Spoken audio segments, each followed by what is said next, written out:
Circuit diagram बनाने से पहले इंडक्शन मोटर के ऊपर 3 टेस्ट करे जाते हैं। सर्किट डायग्राम क्या है, क्यों बनाया जाता है, बात की बात है, वो सब समझा दूंगा बाद में। पहले ये वाली चीज देखिए, सर्किट डायग्राम कैसे बनाया जाता है, क्या पर्पस है उसका बनाने का, वो सब बात की बात है। जब एक बार बन जाएगा फिर आपको समझ आ जाएगा क्यों बनाया जा रहा है। सर्किट डायग्राम बनाने के लिए 3 तरह के टेस्ट करे जाते हैं। पहला है स्टेटर रेजिस्टेंस टेस्ट।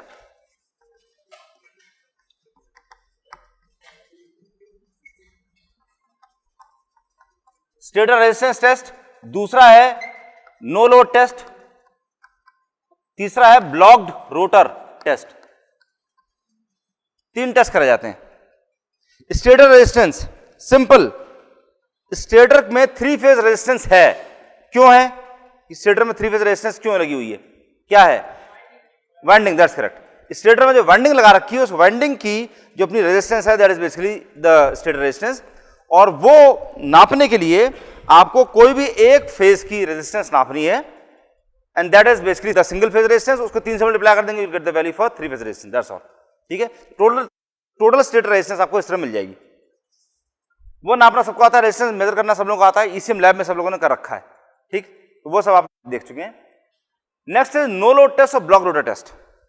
ये बिल्कुल वैसे टेस्ट हैं जैसे कि ट्रांसफॉर्मर के केस में आप लोगों ने करे हुए थे, ओपन सर्किट टेस्ट और शॉर्ट सर्किट टेस्ट दोनों करे हुए थे, और उससे जैसे अलग अलग पैरामीटर्स निकालते थे, खाली वही वाले पैरामीटर्स बिल्कुल एज इट इज पूरे निकालने हैं। करने का प्रोसीजर क्या है वो, और मेन चीजें जो काम में आने वाली वो मैं आपको बता देता हूं, बाकी सब चीजें करते रहेंगे बाद में। सिंपल सा काम ये वाला है, इंडक्शन मोटर का जो स्टेटर है, और नॉर्मली इंडक्शन मोटर का स्टेटर जो है वो स्टार में कनेक्टेड रहता है। स्टार्टिंग के टाइम पर या रनिंग के टाइम पर कई बार डेल्टा में कर देते हैं, स्टार मान के चल लेते हैं। ये है, इसमें आपको पावर मेजर करनी है, पावर और पावर फैक्टर मेजर करना है। कौन सा तरीका अप्लाई करेंगे, पावर और पावर फैक्टर नापने के लिए क्या करेंगे आप इसमें, 2 वॉटमीटर मेथड। ठीक है, 3 फेज में पावर अगर नापनी है तो कितने वॉटमीटर आपको चाहिए होंगे, 2। तो खाली आपको ये वाला काम करना है कि यहां से आपने सप्लाई दे दी, इसके बाद इसमें किन्हीं दोनों लाइन के बीच में आपने लाइन वोल्टेज नापने के लिए ये लगा दिया है, कहीं पर भी इसमें एमीटर लगा दीजिए और वॉटमीटर लगा दीजिए, एक ये,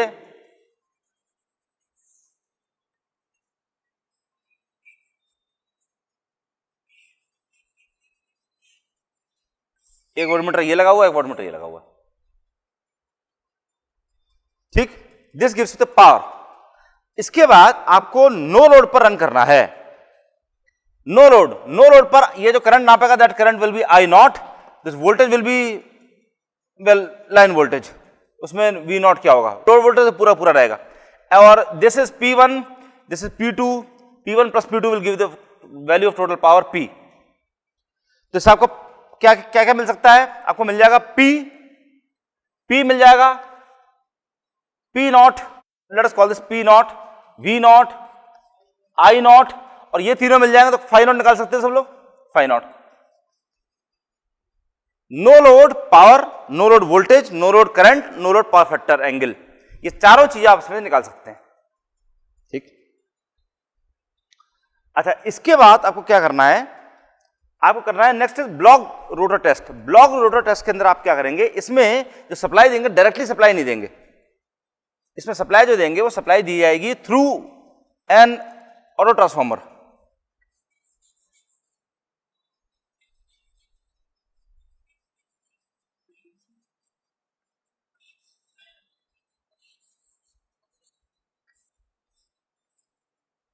ऑटो ट्रांसफार्मर के थ्रू इसमें सप्लाई देंगे। ऑटो ट्रांसफार्मर के थ्रू इसमें सप्लाई देने का फायदा यह है कि आप इसमें वोल्टेज कम ज्यादा कर सकते हैं। ठीक है, तो इसका करने का तरीका क्या है, पिछले वाले में आपको सिंपल ही वाला काम करना था, उसमें लोड मत लगाइए, कोई सा भी लोड मत लगाइए। इंडक्शन मोटर है तो ऑब्वियसली लोड किस तरह का होगा, उसमें मैकेनिकल लोड मतलब पुली से बेल्ट से जो लोड लगाया जाता है वो लोड उसमें बिल्कुल मत लगाइए, और सिंपली उसको चालू कर दीजिए, बिना लोड लगाए उसको चालू कर दीजिए, और आपको power, current, voltage, power factor, angle, ये सारी चीजें मेजर कर लीजिए। ब्लॉक रोटर केस में क्या काम करना है आपको कि पहले ये ऑटो ट्रांसफार्मर के थ्रू आप सप्लाई दे रहे हैं, सप्लाई ऑन करने से पहले आपको 2 काम करने हैं। एक तो ये सारे एरोज ये बिल्कुल 0 पे रहने चाहिए। इसका मतलब क्या है, अगर सप्लाई ऑन कर दे तो इधर वोल्टेज जा ही ना पाए, सारा वोल्टेज ऑटो ट्रांसफार्मर की वाइंडिंग के अंदर ही रह जाए, आगे ना जाने पाए। ठीक है, आउटपुट वोल्टेज 0, ऑटो ट्रांसफार्मर का जो आउटपुट वोल्टेज है वो 0 पर सेट करके, और दूसरा काम करना है कि इसका जो रोटर है, रोटर को ब्लॉक कर दीजिए। रोटर को ब्लॉक करने के लिए आप कुछ भी, कोई भी तरीका यूज कर सकते हैं। किसी बार वगैरह से आपने फंसा दिया, क्योंकि इसकी जो शाफ्ट होती है वो शाफ्ट इस तरह की होती है, शाफ्ट होती है उस पर कीवे बना होता है, तो कीवे के थ्रू आप इसको शॉर्ट कर सकते हैं। कोई आपने क्लैंप लगा दिया या इसने पकड़ लिया हाथ से, ये वाला काम भी कर सकते हैं। बहुत ज्यादा उसके अंदर ताकत नहीं होती, मतलब होती है but you can hold it. ठीक है, तो इस तरह से आप उसके रोटर को ब्लॉक कर दिए। रोटर को ब्लॉक कर दिया आपने, और रोटर को ब्लॉक कर दिया और ट्रांसफार्मर को बिल्कुल 0 पर रखा है। उसके बाद धीरे धीरे जब रोटर ब्लॉक कर दिया है, तब इसके वोल्टेज को धीरे धीरे बढ़ाइए। इसके वोल्टेज को धीरे धीरे बढ़ाइए, और बढ़ाते बढ़ाते एक लिमिट आएगी, जैसे ही आप बढ़ाते बढ़ाते पहुंचेंगे, करंट एकदम से शूट अप करेगा, एकदम बहुत तेजी से शूट अप कर जाएगा, बहुत जल्दी से शूट अप कर जाएगा। तो जैसे ही शूट अप करे और फुल लोड करंट जैसे ही फ्लो करना शुरू कर दे उसके अंदर, आप इसका वोल्टेज बढ़ाना बंद कर दीजिए। कम वोल्टेज पर ही वो चीज अचीव हो जाएगी। Approximately 33% of full load voltage तक आप पहुंचेंगे, 30-40% तक पहुंचेंगे, तब तक फुल लोड करंट उसके अंदर फ्लो करनी शुरू कर देगी। ठीक, मैं अभी सब वैल्यूज लिख देता हूं। कम वोल्टेज पर फुल लोड करंट आ जाएगी। कम वोल्टेज पर फुल लोड करंट क्यों आ जाएगी ये बताओ?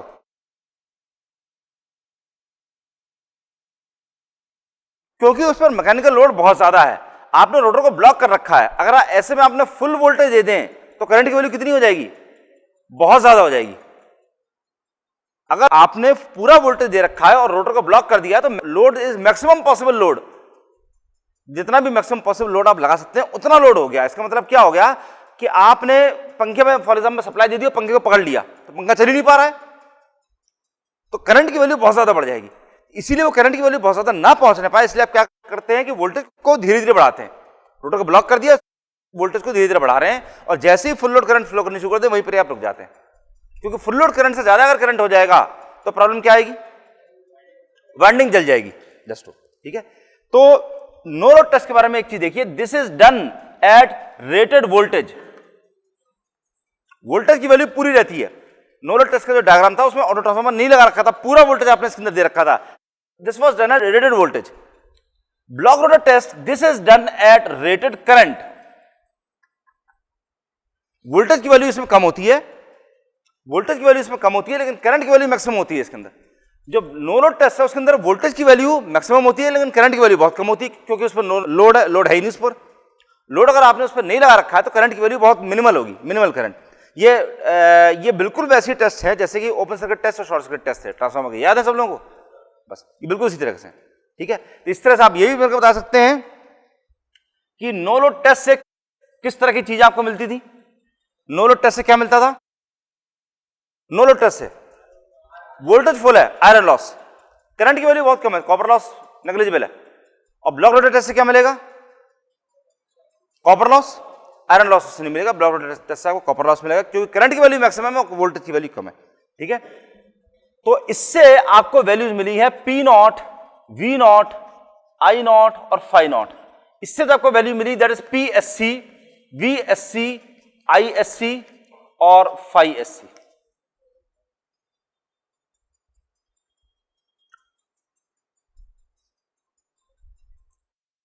जस्ट एक अंडरस्टैंडिंग बढ़ाने के लिए, P नॉट और PSC में से कौन सा कम होगा, कौन सा ज्यादा होगा? P नॉट और PSC में कौन सा ज्यादा होगा? करेक्ट। क्यों ऐसा तुम्हें क्यों लगता है कि PSC ज्यादा होगा? जवाब है इसका PSC ज्यादा होगा, लेकिन क्यों? करेक्ट, शॉर्ट सर्किट के अंदर करंट हाई है, करंट बहुत ज्यादा वैल्यू है, इसका मतलब पावर कंजम्पशन मैक्सिमम है, मैक्सिमम पॉसिबल पावर कंजम्पशन हो रहा है, तो PSC की वैल्यू ज्यादा है। V नॉट और VSC में कौन सा ज्यादा होगा?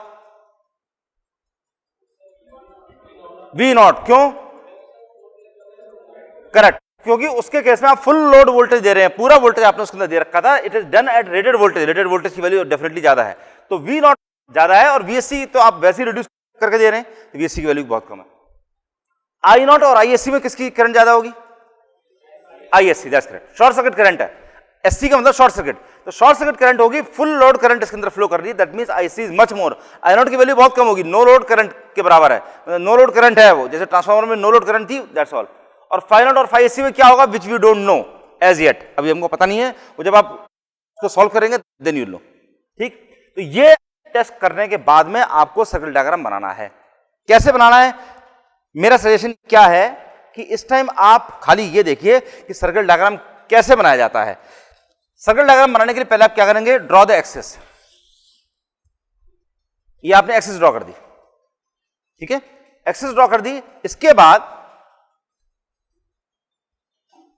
Choose the current scale, current scale का मतलब 1 एम्पियर बराबर 1 सेंटीमीटर और 2 एम्पियर बराबर 1 सेंटीमीटर और 4 एम्पियर व्हाटएवर, करंट स्केल आप चूज करेंगे depending upon the ranges of current, current कितनी आ रही है, ठीक।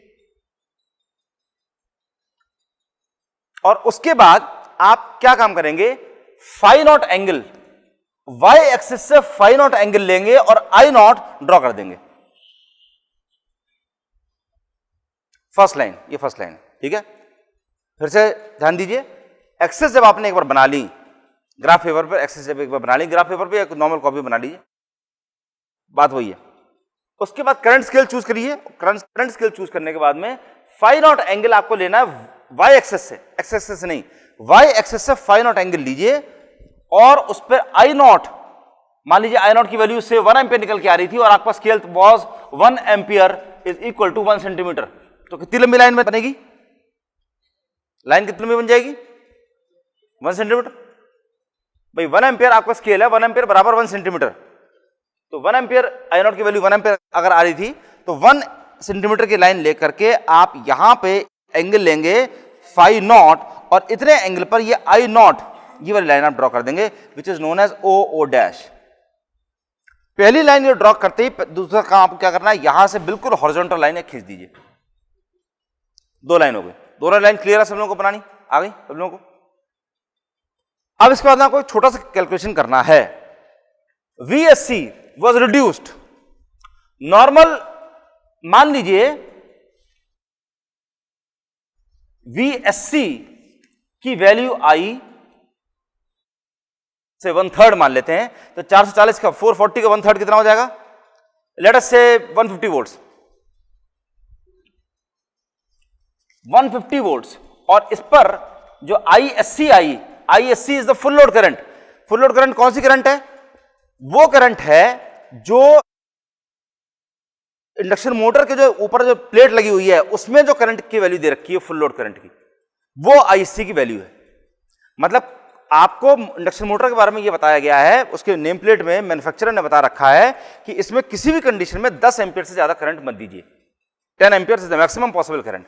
तो आपको और ट्रांसफार्मर ये तब तक धीरे धीरे बढ़ाना है जब तक कि इसके अंदर 10 एम्पियर फ्लो करनी शुरू ना कर दे, जैसे ही 10 एम्पियर हो जाए फौरन उसको बढ़ाना छोड़ दीजिए, उस टाइम ये वोल्टेज की वैल्यू काफी कम होगी।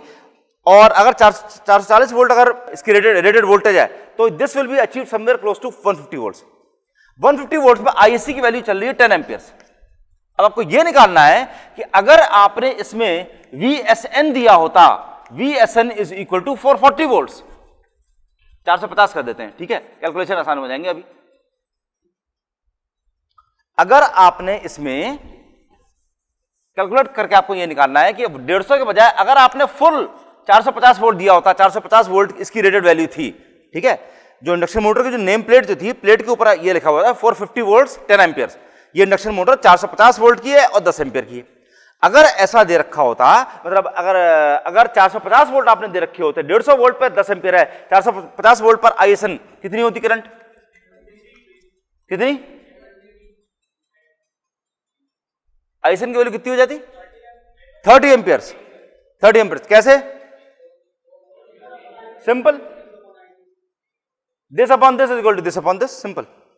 150 वोल्ट पर 10 एम्पियर चल रही है, अगर इसको 3 गुना बढ़ा देंगे तो करंट भी 3 गुना बढ़ जाएगी, सिंपल, क्योंकि इंडक्शन मोटर की जो अंदर की इंपीडेंस है दैट इज कांस्टेंट, इंपीडेंस तो कांस्टेंट है, तो ये भी 10 एम्पियर की जगह ये हो जाती 30 एम्पियर, ठीक। अब इसके बाद फाई SC एंगल पर ISN ले करके वो करंट यहां पर प्लॉट करनी है। यहां से आपको ये डॉटेड लाइन बनानी है,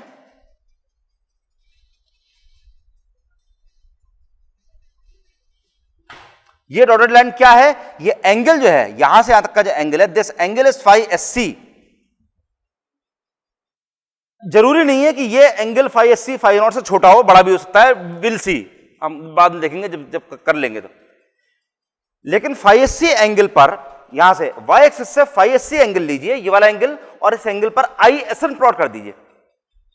आई एस एन की लेंथ कितनी होगी इस करंट स्केल के हिसाब से, 30 सेंटीमीटर, 30 सेंटीमीटर की लाइन बना दीजिए यहां पर डॉटेड।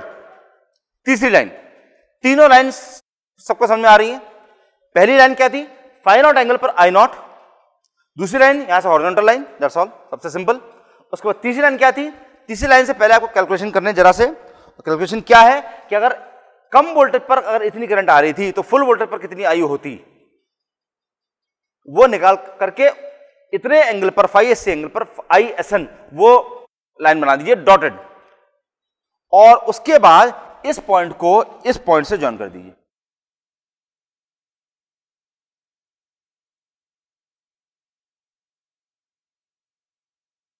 ये चौथी लाइन, ठीक, चारों लाइनें क्लियर। अब इसके बाद खाली आपको ये वाला काम करना है, O dash, let us call this point A, O dash A को बाइसेक्ट करना है। बाइसेक्ट करना सब लोगों को आता है, कंपास ले करके यहां से इसके हाफ से ज्यादा उसमें लीजिए, और यहां से एक कर्व, मतलब यहां पे सुई रखी हुई है, एक कर्व यहां बनाया, एक कर्व यहां बनाया, फिर यहां रखा उतने ही लेकर करके एक कर्व यहां बनाया, एक कट यहां बनाया, और इसको ज्वाइन कर दिया आपने। ये लाइन जहां पर ज्वाइन कर रही है, यहां से यहां तक का और यहां से यहां तक का डिस्टेंस दोनों बराबर होगा। क्यों बराबर होगा, क्योंकि यहां से आप यहां तक का रेडियस लेके जब आप सर्किल बनाएंगे, दैट्स ऑल, आपका काम का सर्किल खाली इतना सा है। सर्किल पूरा बना सकते हैं, पूरा गोला बना सकते हैं पूरा, लेकिन आपके काम का सर्किल खाली इतना सही है। तो बेसिकली क्या है, दिस इज द डायमीटर, यहां से यहां तक की अगर ये सर्किल आपने पूरा यहां तक कर रखा होता तो यहां से लेकर करके यहां तक का जो होता, that would have been the diameter, ये डायमीटर हो जाता, और इसलिए ये यहां से यहां तक का रेडियस होता है, तो यहां से यहां तक का भी रेडियस होता है। इसका मतलब ये लाइन कौन सी है, ओ डैश ए क्या है, कॉर्ड, और कॉर्ड का जो बाइसेक्टर है that always passes through the centre, ये ज्योमेट्री की थ्योरम है। तो कॉर्ड का बाइसेक्टर सेंटर से पास होता है, तो this was the centre, centre से आपने यहां तक का लिया रेडियस और कर्व बना दिया यहां से ओ डैश ए तक का, दैट्स ऑल, बस इसके आगे की जरूरत नहीं है। और ए से स्ट्रेट लाइन नीचे बना दीजिए। इतना करने के बाद में खाली आपको एक लाइन बनाना और रह जाएगा। If this is A, then let us call this point to be B, और फिर ये सी है, फिर ये डी है, और यहां से आपको ये ज्वाइन करना है। बी पॉइंट कैसे मिलेगा बात की बात है, बी पॉइंट मैंने अभी पता करना बताया नहीं है, बी पॉइंट कैसे मिलेगा, ए बी की लेंथ कितनी है, बी सी की लेंथ कितनी है, बात की बात है, वो बताऊंगा बाद में। अभी खाली क्या समझ, पूरा प्रोसेस एक बार फिर से, नो लोड टेस्ट और ब्लॉक लोड टेस्ट, ये दोनों टेस्ट आपने करे। नो लोड टेस्ट से आपको power, voltage, current, perfect triangle की 4 चीजें मिल गई। उसी तरीके से यही 4 चीजें ब्लॉक लोड टेस्ट के लिए भी मिल गई। ब्लॉक लोड टेस्ट में आपको कम वोल्टेज पर कम करंट की वैल्यू मिल रही है, तो इसलिए आपने ये निकाल लिया कि फुल वोल्टेज अगर दे रखा होता तो करंट की वैल्यू कितनी मिलती। ये चीजें आप प्रैक्टिकली कभी अचीव नहीं कर सकते। 450 वोल्ट और 30 एम्पीयर प्रैक्टिकली अचीव नहीं कर सकते। क्यों नहीं कर सकते, जल जाएगी वाइंडिंग, दैट्स करेक्ट। वो वाइंडिंग जो है 10 एम्पीयर के लिए बनाई गई है, सिंपल। उसमें रेटेड करंट उसमें कितनी लिख रखी है, 10 एम्पीयर। 10 एम्पीयर से ज्यादा इसके अंदर पास ना होने दीजिए, और ऐसे में अगर आप उसमें 30 एम्पीयर भेज देंगे जल जाएगी वाइंडिंग। इसलिए वो वाली चीज आप कभी अचीव नहीं कर पाएंगे। रोटर ब्लॉक कर रखा है, ये सबसे बड़ी बात है, रोटर को आपने ब्लॉक करा हुआ है, तो इसलिए लो वोल्टेज पर आपने लो करंट निकाल रखा है। तो हाई वोल्टेज पर हाई करंट कितना होगा, this can be easily calculated. उसके बाद जैसे आपने फाई नॉट से आई नॉट बनाया था, उस तरह फाई एस एंगल पर आई एस प्लॉट कर दीजिए। तो पहली लाइन है ओ से लेकर ओ डैश तक की, पर दूसरी लाइन हॉरिजॉन्टल लाइन है, तीसरी लाइन ओ से लेकर ए तक की है, डॉटेड लाइन है। ओ डैश ए को ज्वाइन करना है, और उसका जो बाइसेक्टर है वो बाइसेक्टर इस ओ डैश वाली लाइन को जहां कट कर रहा है वहां से आप एक सर्कल बना दीजिए। सर्कल बनाने के बाद में ए से यहां तक का एक वर्टिकल लाइन खींच दीजिए, और कैलकुलेशन के बाद में आपको बी पॉइंट मिलेगा आगे जाकर के, बी से ओ डैश को ज्वाइन कर दीजिए। सर्किट डायग्राम बन गया। अभी बहुत चीजें इसमें समझने की बाकी है, वो सारी सब हम समझ लेंगे, सब समझ लेंगे, लेकिन for the timing circuit diagram ये इतना बन चुका है। VSN का मतलब short circuit voltage at normal value, तो ISN का मतलब ये short circuit current eight normal value. अभी एक मिनट आपको क्लियर हो जाएगा क्या क्या चीज है। VSN is equal to V nought, ये क्लियर हो गया। VSN is equal to V nought, और ये दोनों के दोनों this is the rated voltage, ये है रेटेड वोल्टेज। और ये रेटेड वोल्टेज कौन सा है, जो भी इंडक्शन मोटर के ऊपर प्लेट पे रेटेड वोल्टेज की वैल्यू दे रखी है, that is the value of VSN और V नॉट, ये दोनों बराबर होंगे, एज्यूम नहीं करा हमने इसमें, ठीक। उसी तरीके से ISN is the rated current. ये दोनों वैल्यूज आपको उसके प्लेट पर दे रखी हैं, उतने ही आपको वैल्यूज ये रखनी है, दिस यू कैन कंट्रोल, इससे ज्यादा आपको नहीं होने देंगे।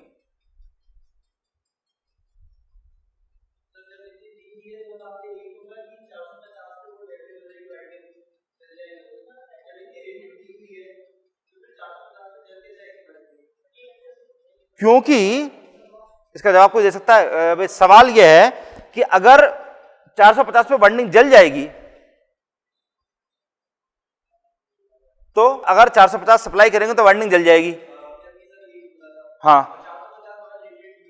तो 450 वहां पर रेटेड दे रखी है, हाँ 450 पर वाइंडिंग जल जाएगी और 450 तो रेटेड वैल्यू दे रखी है, तो ये चीज कैसे पॉसिबल है, इसमें क्या गड़बड़ है।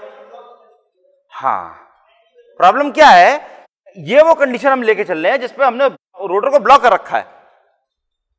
वो जो वैल्यू दे रखी है 450 रेटेड वैल्यू, वो तब दे रखी है जब आपने रोटर को ब्लॉक नहीं कर रखा है। 450 वोल्ट पूरा दे रखा है और उसके साथ में नॉर्मल लोड डाल रखा है कि मोटर चल रही है, इज रनिंग, लेकिन अपनी मैक्सिमम पॉसिबल लोड जितना खींच सकती है उतना लोड खींच रही है, इतना से ज्यादा लोड नहीं है। और ये वाली चीज आप लोगों को होपफुली याद होगी, नहीं याद है तो एक बार देख लीजिए कि ये मैंने बताया था, ये जो कर्व होता है, इस कर्व में जो नॉर्मल ऑपरेटिंग रीजन होता है वो खाली इतना सा होता है। स्लिप की वैल्यू 0.04, 0.06, बहुत पहुंच गई तो 0.1 तक पहुंच जाएगी, इससे कम पे नहीं होता, ऑपरेटिंग रीजन खाली इतना सा होता है। इसके बाद अगर आप लोड बढ़ाएंगे तो स्पीड की वैल्यू कम होनी शुरू हो जाएगी। स्पीड की वैल्यू नॉर्मली इस रेंज में ही अलाई करती है, इससे ज्यादा अगर आप बढ़ाते हैं लोड की वैल्यू तो स्पीड की वैल्यू कम होनी शुरू हो जाएगी। इसका मतलब क्या हो गया, इसका मतलब आप लोड को ज्यादा बढ़ा रहे हैं, इतना लोड बढ़ाना नहीं चाहिए। हाँ,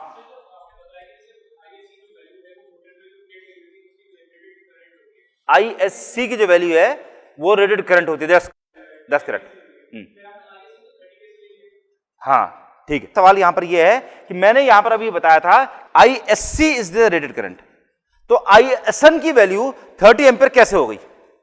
सवाल यह है कि ISC की वैल्यू जब रेटेड करंट है तो ISN की वैल्यू 30 एम्पीयर कैसे हो गई। इसका जवाब यह है कि 30 एम्पीयर वो करंट है विच वुड हैव फ्लोन, अगर हमने ब्लॉक रोटर के बाद में 450 वोल्ट दे दिया होता तो। हाँ, ये हम मान के चल रहे हैं, इतना हम कर नहीं सकते उसके अंदर, रोटर ब्लॉक करने की वजह से सारी गड़बड़ हो रही है।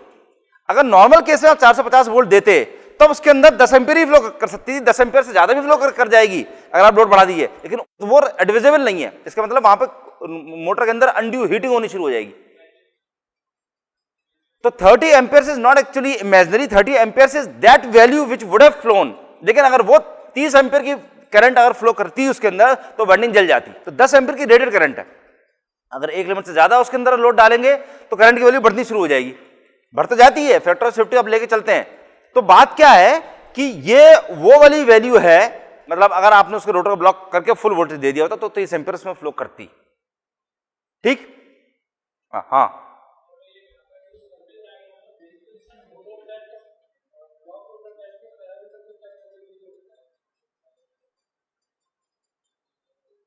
नहीं बैठे,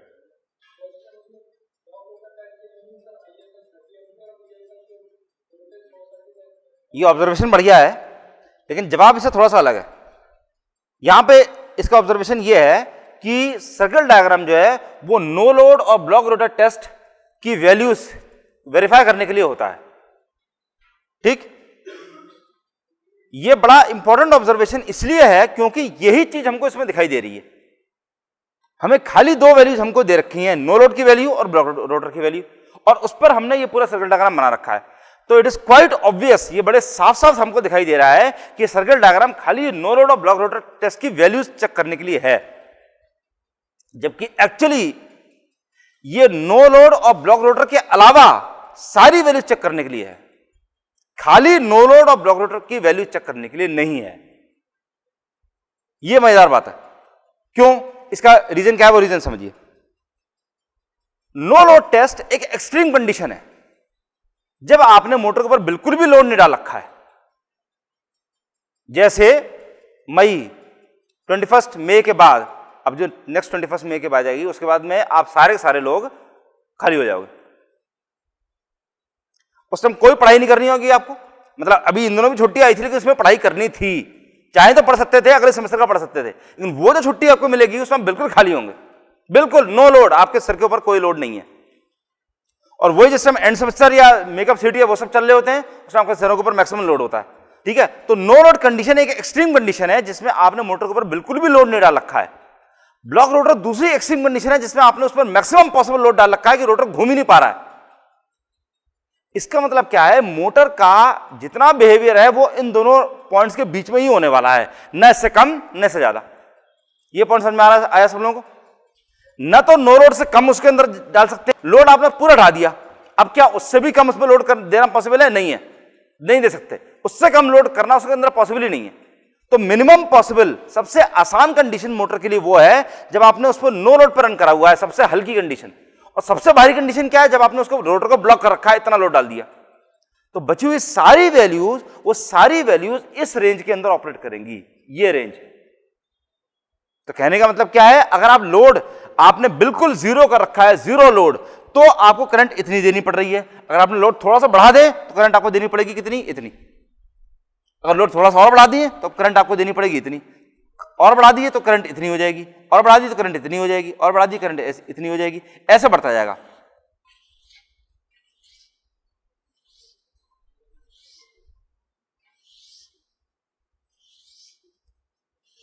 ये है।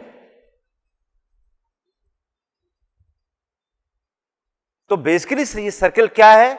Circle is the locus of all the points, all the operating points. Locus क्या होता है? आप इसको सर्किल डायग्राम को दूसरी तरीके से भी बना सकते थे। आप बेसिकली क्या करें, ये सब काम नहीं करें, आपने इंडक्शन मोटर को बिल्कुल नो लोड पर रन करा, कितना एंगल हुआ, करंट और एंगल आई नॉट और फाई नॉट नापा और ये लाइन ड्रॉ कर दी।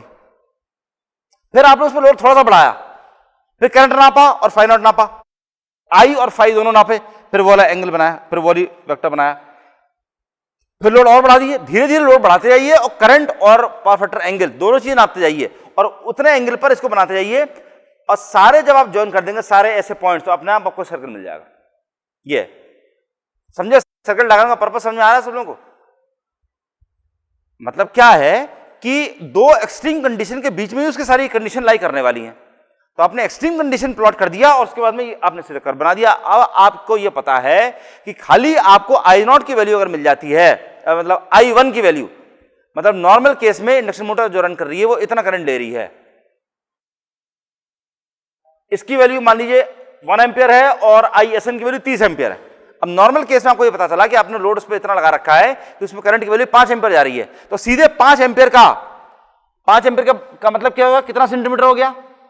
5 सेंटीमीटर। 5 सेंटीमीटर का यहां से कट यहां लगा दीजिए, लाइन खींच दीजिए यहां से यहां तक की, you will get all the operating point, सब मिल जाएंगे इसके अंदर, सारी चीजें आपको इसके अंदर मिलनी शुरू हो जाएंगी। ये चीज है। और कौन कौन सी चीजें मिलेंगी वो वाली चीजें भी देख लीजिए, क्योंकि खाली इसके अंदर ये नहीं नापा जाता है, ये 4 चीजें, इसमें नापने के लिए बहुत सारी चीजें, वो सब आपको इस सर्कल डायग्राम से आराम से मिल जाते हैं।